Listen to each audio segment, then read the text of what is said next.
with Sandy and Karen. I'm Karen Jackson, and my partner in crime is Sandy Bansal. And our guest today is Miko Wagstaff. I am so excited. This is kind of a semi-reunion. I have my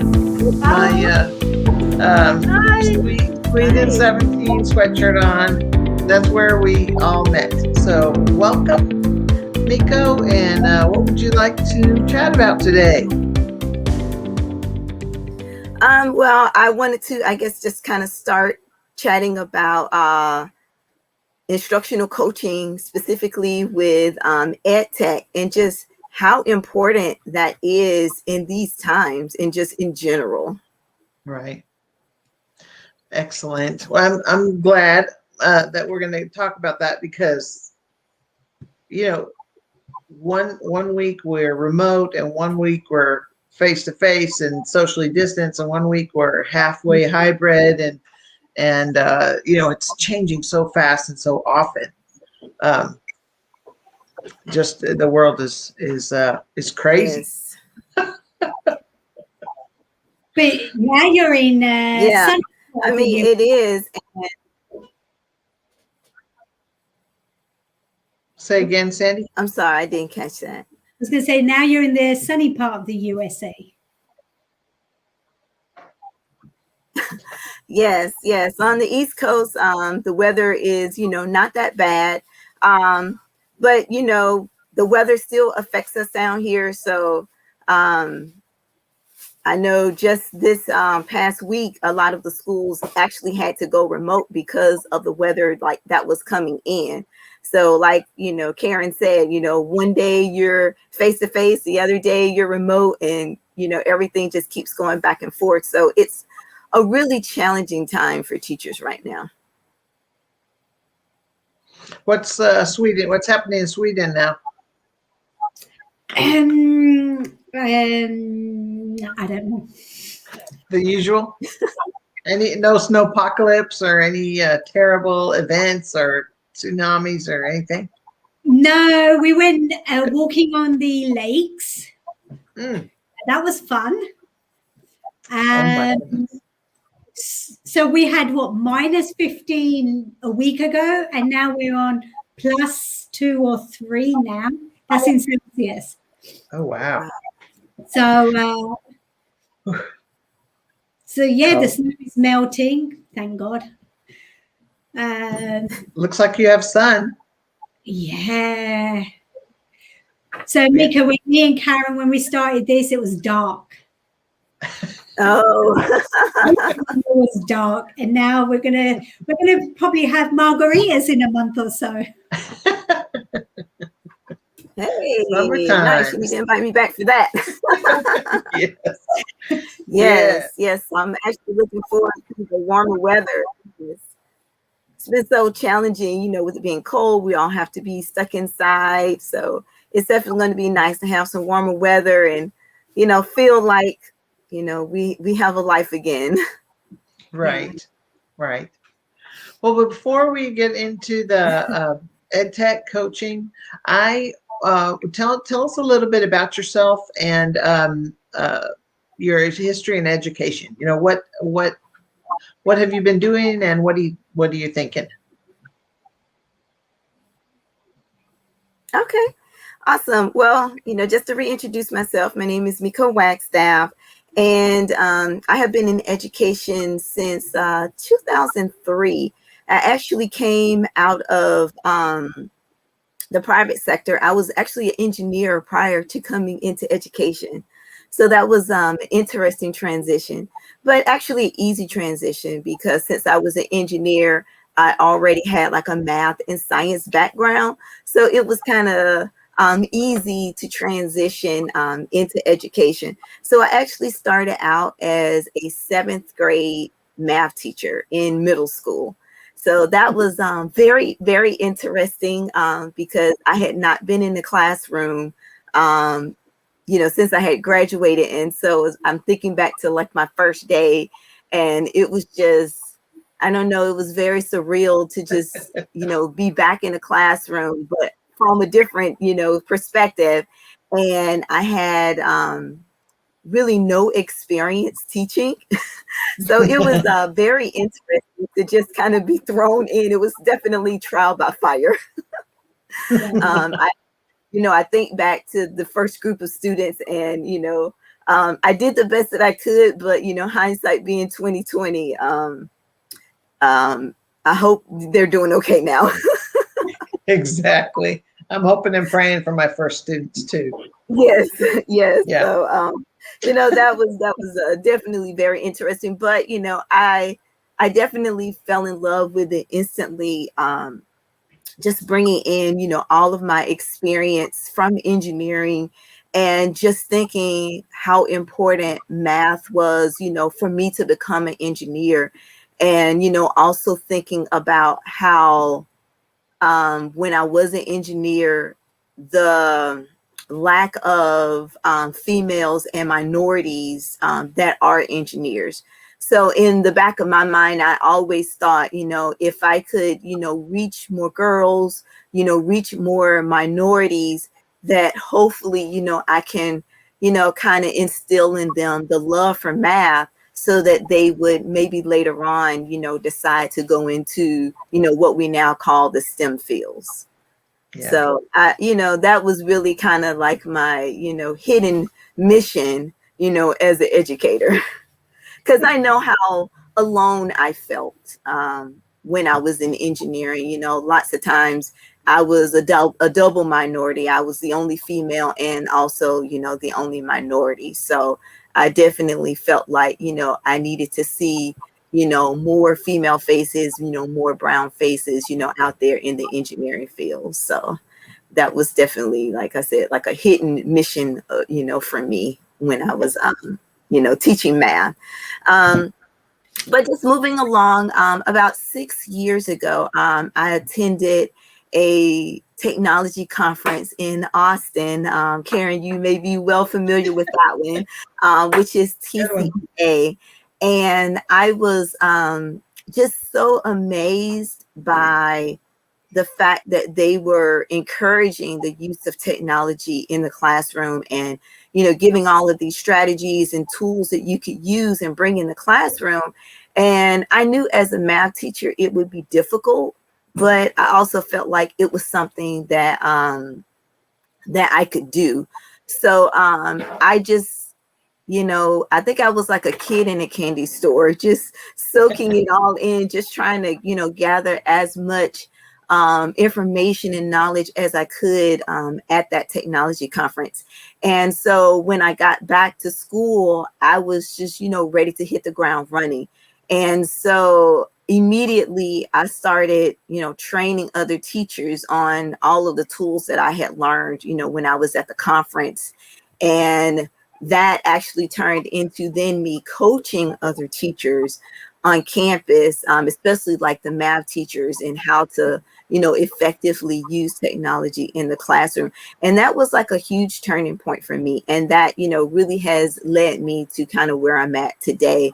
So currently I work at Kennesaw State University in Kennesaw, Georgia, in the iTeach department. And our goal is to assist districts, big or small, it really doesn't matter the size, and even, districts outside of the state of Georgia, just to help them with personalized learning strategies, so that we can engage the students, so that we can improve student success. And, with COVID, kind of in the era of COVID, that goal has definitely increased even further, because, once teachers were thrusted into remote learning and really had being forced to use the technology, the need for coaching just became that much greater.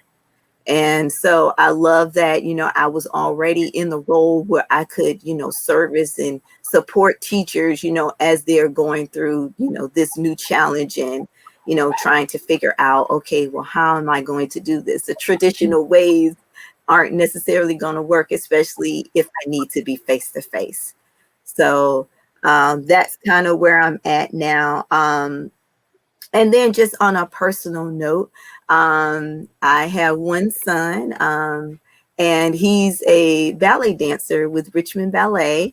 And we are extremely proud of him right now because, the arts are actually being hit very hard with the pandemic because a lot, their whole model is face-to-face live performances. And so they're having to adjust and figure out, how they're going to move forward in this new era where you can't pack, a theater with people. So again, very proud of myself, persevering, in his passion and what he's wanted to do pretty much all his life. I'm also, married to my husband. We've been married, over 25 years. We travel now because of the remote situation. It has afforded me the opportunity to be able to travel and to still be able to, work and coach teachers remote. One of the side projects or, passion projects, side hustle, if you will, that we have is we actually have a YouTube channel that's called Wander Open Roads, and it's our travel vlog where we, like to, showcase, things that you can do to get out, in nature. We do campground reviews, state park reviews, and we also have a motorcycle. So we vlog our motorcycle rides. So that has actually been like a fun thing that my husband and I get to do together. So we're actually, really enjoying sharing our travel journey with everybody on YouTube. So that's been pretty awesome. Wow, reliving the old days. That's I need my cool. kids out of the house. Yes. How fun is that? Yeah, I just Yes. subscribed. Everyone, make sure you subscribe to Wander Open Roads on the YouTube channel.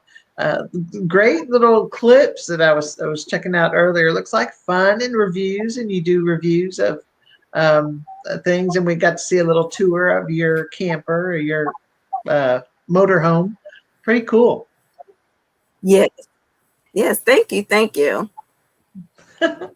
Right, so I have to ask, what's your favorite part of the USA? You don't have to say Texas, I think my favorite part is honestly like the North Georgia, South kind of North Carolina area with all of the mountains. I just love all the trees and especially riding like through the mountains, camping in the mountains, waking up to the fresh air. I think that's my favorite part. I mean, I think the beach would probably be a close second. So then I would say Florida. But I do love the East Coast, but I'm really looking forward to going out west. I think we're going to do that next year and just, checking out that part of the country. Oh man, that's great. So so you're working from home, your mobile home. Yes. Yes.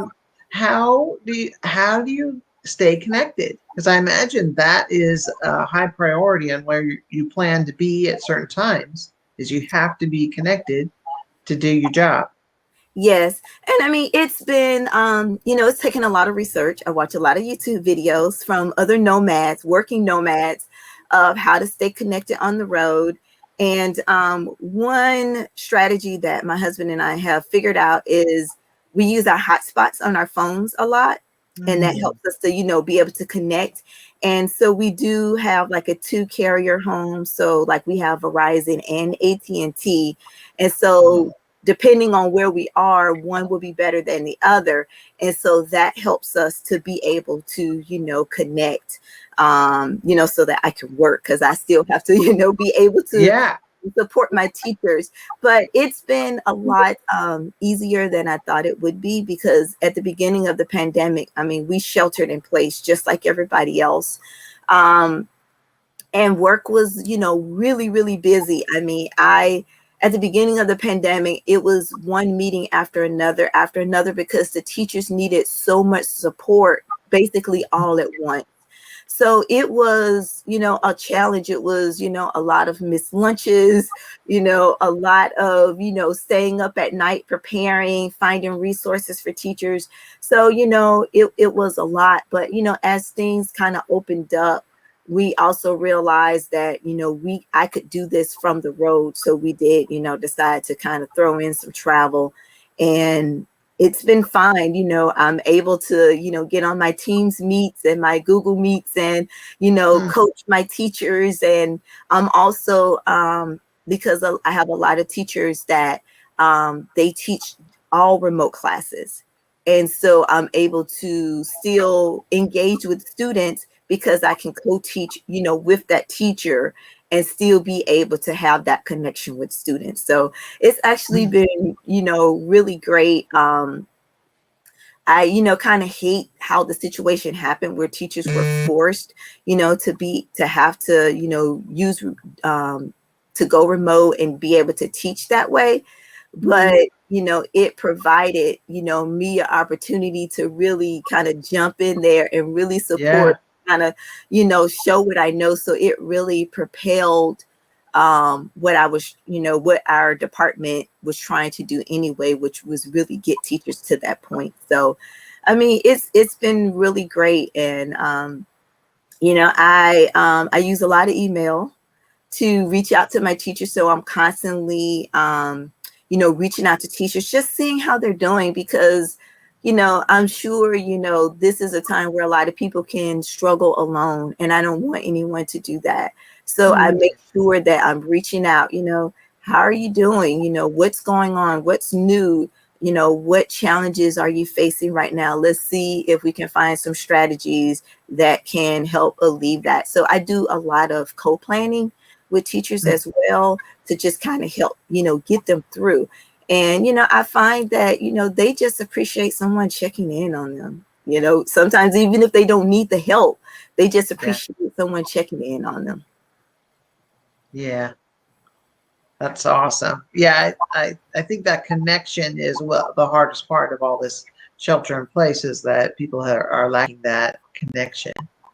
But it's good that your group was laying the groundwork for a couple of years before they actually needed it full time. So that's really wonderful. That's a lot of research ahead of time, and planning content and stuff like that. That's awesome.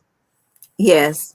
So we were, like I said, we were definitely ready to go. Even, before schools started shutting down, we were providing resources in preparation for that, because a lot of the schools in the area that we were supporting had about a week before, they went full remote. And so we had that time to spend with them in their, PLCs, getting them resources, getting them prepared so that they had something to start with, and then supporting them like along the way. Awesome.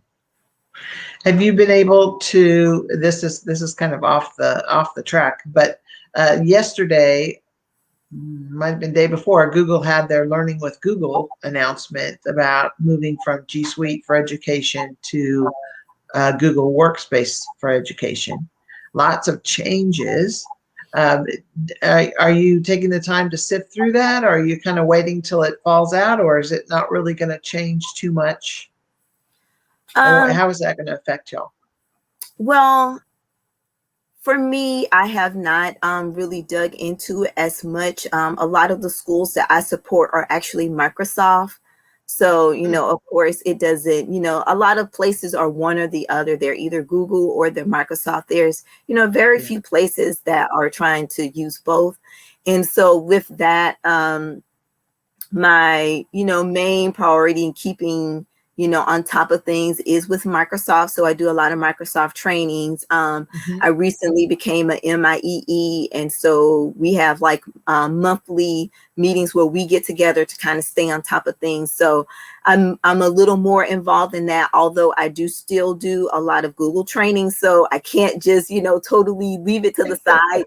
But it's, I have to juggle both, honestly. I have to juggle both. So it is something that, I definitely plan to get into and, make sure, up on things. But, right now, my focus is, making sure that, the teachers that I support who are using Microsoft, have, the necessary strategies using that tool, because that's a tool that they have to use. Yeah. Yeah. Right. I mean, you got to use the tools that you're provided well, whatever it is. And I am a firm believer in that one too. Yes, exactly. Excellent. I mean, I love Google, and Google is my go-to tool, but I can't go against, what a district Sure. is saying that they're going to use. So, I have to do both. I have to do both. I have got a question, something you said about earlier. So you studied to become an engineer. Mm-hmm.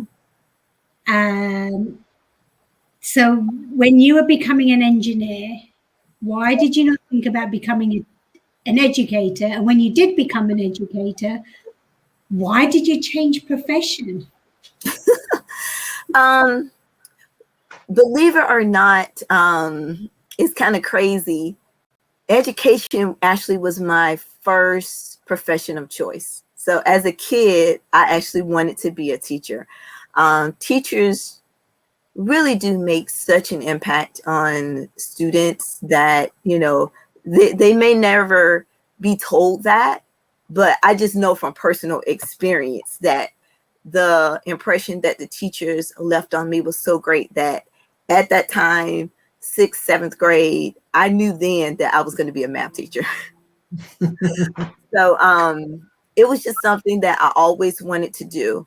But as I, continued through my secondary education, I always gravitated towards math and science. Those were definitely my strong suits. But I was told, I won't necessarily say by who, but that I probably should not be an educator because of my personality, because I have a very meek and mild personality. I was told that I should not be an educator. Wow. And unfortunately, I actually took that to heart. And so in high school, I decided that I would pursue another profession. And that profession became engineering because I still love math and science. So it was kind of natural for me. And I had a teacher who basically helped me through that, who basically encouraged me. She was, actually, now that I think about it, she was a teacher who also encouraged minorities and females to go into engineering. Maybe I got it from her, I don't know. But now that I think about it, I was actually encouraged, as a female and as a minority to go into engineering. And that's what I did. So I went into engineering. I worked as an engineer for maybe 12 years. And, as I stated earlier, it was actually pretty lonely. I mean, I can remember I worked in the automotive industry. So, it was kind of, that's definitely kind of a man's world. Yeah. And I worked in manufacturing. And I can remember late nights being in a Ford plant in Michigan and being the only female in the building. And it's actually pretty scary. I mean, I literally remember being in the Mustang plant in Dearborn and just walking through there, it's kind of dark, it, to me, just the memory, it was just kind of eerie. But, I felt like there has to be representation here. I have to be here. So I persevered. I moved on. I did my job. And I tried to represent, females and minorities, the best that I could, so that, other people would see, that, all engineers don't have to be men. So, right. So, I did that. And I love, being an engineer, but the longing to be an educator was actually still there. It was always still there, because even as an engineer, I find myself doing a lot of trainings, training adults, but still training, still teaching, Right. teaching math, in fact, because I was a quality engineer. And one of the strategies that you use as a quality engineer is this process called statistical process control. And so that's basically just teaching math. So I taught math, as an engineer. But after my son entered into school, that really was kind of the turning point. I really had more of a desire to know what was going on in the school system, being there for him, being on the same schedule, and things of that nature. So my husband and I both engineers, so it's kind of challenging to have two, engineers and the parent. We're both traveling. You have to consider those type of things. And when your children start, to be school age, you sometimes you just have to make the difficult decisions. And so we made that decision that one of us had to, kind of get out of engineering. And since I always wanted to be a teacher, I thought, man, this could be the opportunity for me to do what I always wanted to do. And that's what I did. I just went through like a certification program. I already had the background, so it wasn't a matter of the knowledge. It was just a matter of the pedagogy and getting those skills to be able to go into the classroom. And so I, took that opportunity and just kind of never looked back. Wow. That's So awesome. it was really the best decision for our family, but it was also fulfilling that dream that I wanted to be a math teacher. Yeah. Inspiring. So we're in the month of March, we're going to be promoting STEM for girls. And I mean, us three are examples to inspire others. So what kind of message would you give to our young listeners about going into STEM? To be brave, to go for it, because I was kind of told, just those STEM fields that, when I looked at it, I didn't see myself in it, but you have to start somewhere. We can't let that be the barrier. And now there's so many more resources out there now for girls to go into STEM fields that, I mean, why not? Take advantage of it. I mean, it's definitely, an awesome field, especially when you love the math and sciences. It's, a great outlet. I mean, I loved it, and I kind of miss it, but I also felt like I needed to be in the position to get more people there. Yeah, but I feel like there's still the fear in girls that they don't. So we need to push them. Yes. We need role models. They need to be pushed. Karen and out there. Yes, push. They need encouragement as well. Because the more, we see other females in the field, in those STEM fields, that's going to encourage, others. But you also have to kind of put yourself out there as well. Let people know what you're doing. So, putting the things that you're doing out on social media is also important, because that's where our young people are. So once they see, others out there via social media, then they think, oh, okay, it is possible. And I mean, I feel like we're living, in the age of possibilities, because, we're breaking down major barriers. Right. Yeah. You learned so much being an engineer and going through and following that. I mean, because that's not an easy bunch of coursework. My daughter started going into engineering, and she was one of 2 out of 100 in the program. She and one other female. But what is so cool about what you've done is that you went through and you had your engineering career, and it changed you and made you more of probably made you more of a go-getter. It made you set a goal, realize that goal, and then go with what you were passionate about all along. And it, that changed you and helped develop you into a better teacher. So I think I'm so happy you shared that with us, because we tend to lose girls about middle school Mm-hmm. in math and science and just the general STEM fields. And so um, you're such a great role model, Miko. Thank you. And honestly, I think that's maybe why I picked middle school, because I knew that that was that time when we would start to lose girls in the math and the sciences. And honestly, that's like the only age range that, I've ever really wanted to teach because of that. And I also, as a math teacher, wanted to make sure that I was in schools where I could have like the most impact as well.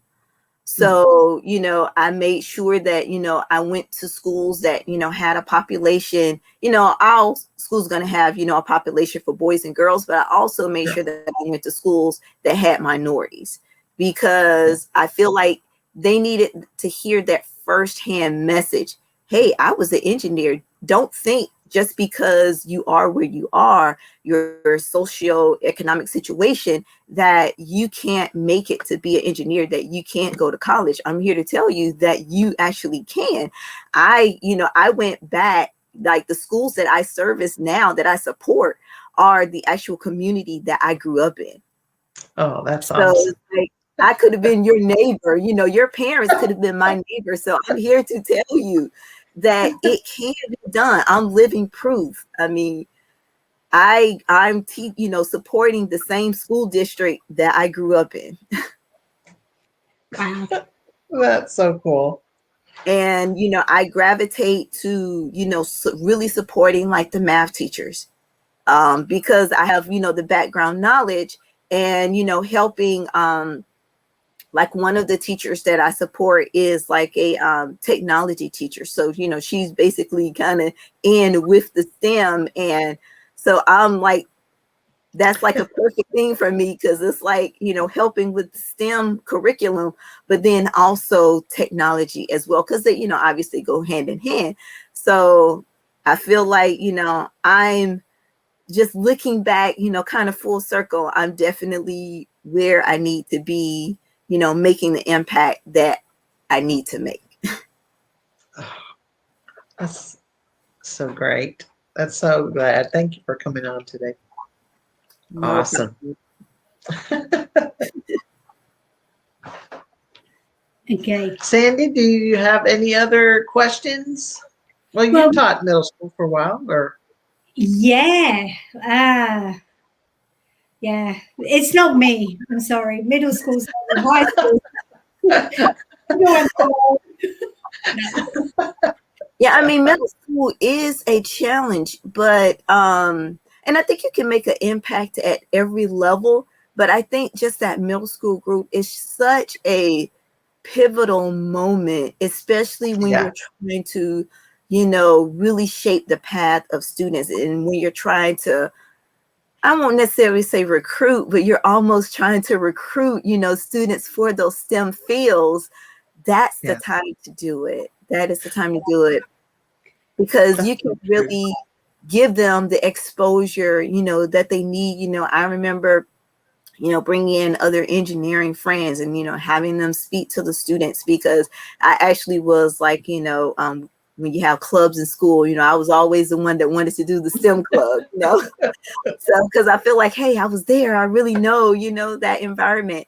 And, that was the time where I think the students' eyes really get open to the possibilities of, going into a STEM field. It's those middle school students that really get that exposure, and when you can really take like those field trips to those Yeah, STEM facilities. I remember taking a group of students on a field trip and just seeing their eyes, and just they were so amazed by everything. And and then just a reflection afterwards. It's like, okay, yes, I now know what I want to do. I'm going to, go into engineering. It's like, yes.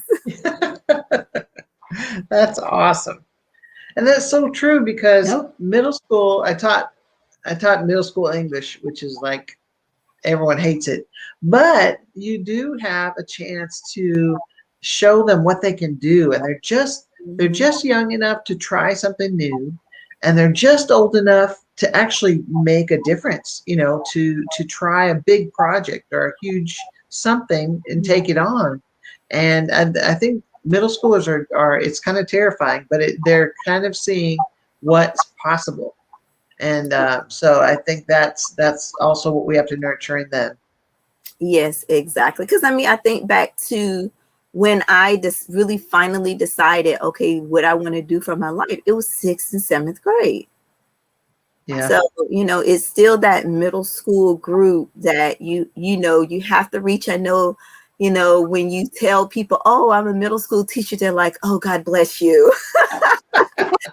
And I totally understand, but that means that you really have to be that much more passionate, that much more targeted, that much more encouraging, for those students, because, that's the time when you can really make that major impact. Exactly. So, okay, now moving on forward, Miko. So you've got, you're doing coaching Yes. to teachers. Okay, so how does it work? Okay, so I work with a group of coaches, and we are basically kind of assigned to projects. And so depending on the project, most of the time it's with like a district. Again, it could be large or small. Sometimes we do work with the state Department of Education as well. But for the project that I'm currently working on, that district, has partnered with our department to have a coach on like every campus. And so as an embedded coach is basically what we're called. We work with, the teachers like specifically on that campus. And so it's, checking in with the teachers, like generally at the beginning of the year. I don't want to just throw out trainings, here you go. Let's learn this. Let's learn that. I actually like to kind of get a feel for, what is it that teachers want? Maybe they heard about something, or maybe there's some specific goals that they have that they need that this particular tool would help them with.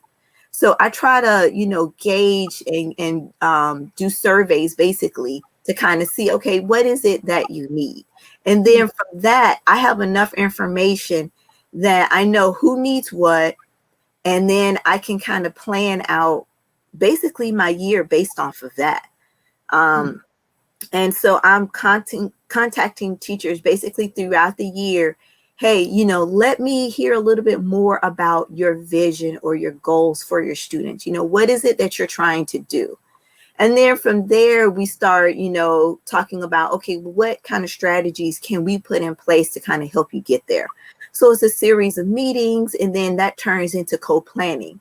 And then co-planning, we're planning out the lessons, using those strategies, using the tools after I've, kind of trained the teacher on how to use the tool that's going to help to implement that strategy to get us to that goal. And then that turns into co-teaching. Maybe I have to model first how it's done, and then the teacher watches, and then I watch the teacher do it with their students. So, it's a very, kind of intimate process. I'm really partnering with that teacher. We're working together. It's not me just kind of telling them what to do. It's us. Okay, well, what do you think we should do next? And, how should we pivot, based on what we've just done? So it's a lot of reflecting, after we've, implemented a strategy, looked at the data, how is it working? Do we need to move forward? Do we need to go back? Just a lot of, communication between me, and that teacher. And then I start, kind of that cycle over again with like their next goal or the next teacher. And so I'm basically there, kind of the whole way, every day I'm there, but I also let teachers know, if you run into a problem, you're having some type of issue, hey, just give me a call real quick. So there's a lot of, flexibility in that as well. Just, knowing in the back of their mind, hey, if, I can be brave, I can step out there, I can get out of my comfort zone a little bit, with these strategies and the technology, because I know, hey, if I need some assistance, I need some support, oh, Miss Wagstaff is going to be there, and she's going to come in and she's going to help support me and get me to a point where I feel very comfortable, being able to use this strategy and this tool. So it's a lot of, building the capacity, and then at the end saying, hey, well, now that you know all of these things, how would you feel about helping someone else, and then, building their capacity even further, because now they're helping someone else. Yeah. So how can others get involved in this? Right. So we do have a website. It's iTeach.kennesaw.edu.